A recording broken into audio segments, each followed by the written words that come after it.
खबरों के एक्सप्रेसवे से आगे रुक करते हैं सियासी ढाबे का, जहां आज की सबसे दिलचस्प खबर मौजूद है। हिंडनबर्ग एयरपोर्ट को लेकर विपक्ष लगातार सरकार पर हमलावर है, लेकिन गृह मंत्री अमित शाह ने विपक्ष को करारा जवाब दिया है।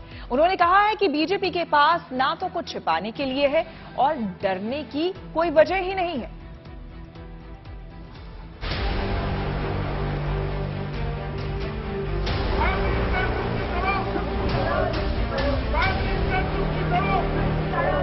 इनका हिंदुस्तान के प्रधानमंत्री के साथ क्या रिश्ता है और कैसा रिश्ता है? सत्य जो होता है इस पर 1000 कॉन्स्पिरेसी कर लो, कुछ नहीं होता है। वो करोड़ों सूर्य की भांति तेजस्वी बनकर ही बाहर आता है। ये तो मोदी जी के पीछे 2002 से कर रहे हैं और हर बार मोदी जी मजबूत होकर, सच्चे बनकर और जनता की ज्यादा लोकप्रियता हासिल करके मारा है। सियासी महाभारत में लड़ाई सत्य से ज्यादा अपना वाला सच मनवाने की होती है। हिंडनबर्ग ने अदानी मामले में सबको मौका दिया है अपना अपना सच ढूंढने का, इसीलिए सियासत गर्म है। अदानी जी के विपक्ष को लगता है कि अदानी मुद्दे पर धारदार हमलों के जरिए वो अपना वाला सच जनता के जहन में बिठा पाएंगे। कंपनी हिंदुस्तान में भेज रही है, ये किसका पैसा है? पर सरकार कह रही है कि इस मामले में उनके पास तो छुपाने को कुछ है नहीं। फिर विपक्ष किस सच की बात कर रहा है? कैबिनेट के सदस्य नाते जब सुप्रीम कोर्ट ने किसी मैटर को सीज किया हो, उस वक्त मेरे लिए बोलना ठीक नहीं होगा, परंतु इसमें बीजेपी के लिए कुछ छुपाने को नहीं है और ना किसी बात से डरने की जरूरत। कोर्ट में नहीं जाते हैं। मैंने तो पेगासिस में भी कहा था, आपके पास प्रूफ है तो आप कोर्ट में चले जाइए। ना गए, वो सिर्फ शोर शराबा करना चाहते हैं। कोर्ट तो हमारे कब्जे में नहीं है। जो लोग गए, पेगासिस का संज्ञान भी लिया था, कोर्ट ने जजमेंट भी दे दिया, कुछ जांच भी कर दी।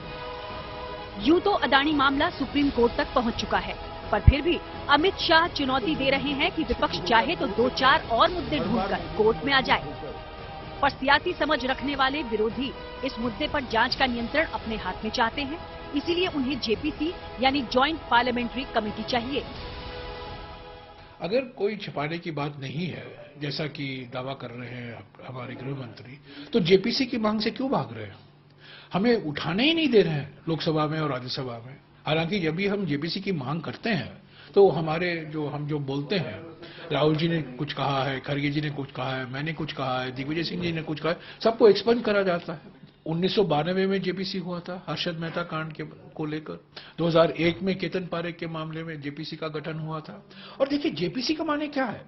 जिस पार्टी को बहुमत है उनके ही ज्यादा एमपी जेपीसी में रहेंगे। अध्यक्ष भी बीजेपी का ही रहेगा जेपीसी में। तो जेपीसी से भाग क्यों रहे, मुझे समझ में नहीं आता।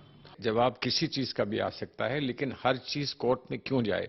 कोई भी अगर राजनीतिक सतह पर अगर कोई प्रश्न उठते हैं तो वो कोर्ट में चले जाएं। तो कोर्ट फिर चुनाव भी तय कर दे, कोर्ट ये भी तय कर दे कौन अच्छा कैंडिडेट है, कौन बुरा कैंडिडेट है। ये तो नहीं हो सकता ना। कोर्ट का काम सिर्फ कानून की सुरक्षा करना है और कानून क्या है इस बात को स्पष्ट करना है। ये कोर्ट का काम है। कोर्ट का काम ये नहीं है कि कोई भी प्रश्न उठे तो कोर्ट पार्लियामेंट का काम भी करे, कोर्ट विपक्ष का काम भी करे, कोर्ट सरकार का काम भी करे।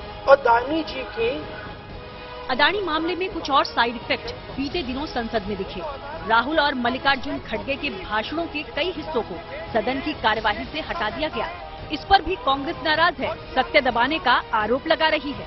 अदानी जी, और ये हमें चुप कराने की एक प्रयास है, एक धमकी दी जा रही है हमें कि ये मत बोलिए, ये बोलिए। ये क्या मौनी बाबा शब्द देखिए, मौनी बाबा शब्द जो खड़गे जी ने इस्तेमाल किया।